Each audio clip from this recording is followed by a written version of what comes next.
Hey, Gus Strickland here with Mossy Oak. We're still on turkey terminology. We're going to talk about bugging. And I ain't talking about the kind of bugging your little brother did to you when you were 8 years old. He'd mess your room up, stuff like that. I'm talking about eating.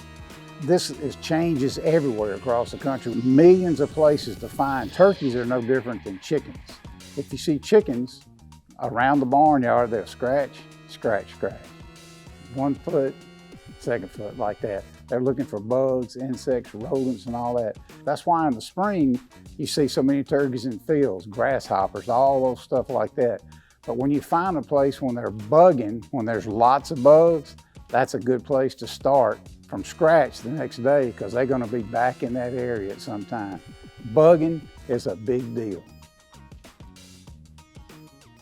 Hey, I'm David Hawley with Mossy Oak. Another type of sign we look for are dust bowls. Typically, you're gonna find these in kind of the later parts of the season in which it's hot, and turkeys are typically doing this to kind of preen themselves. And so there'll be little shallow bowls. They literally gotten down and dusted themselves off to remove themselves of parasites and bugs and things like that that have gotten on them in those hot months. And so typically you're gonna see those in kind of the later part of the season into the summer months.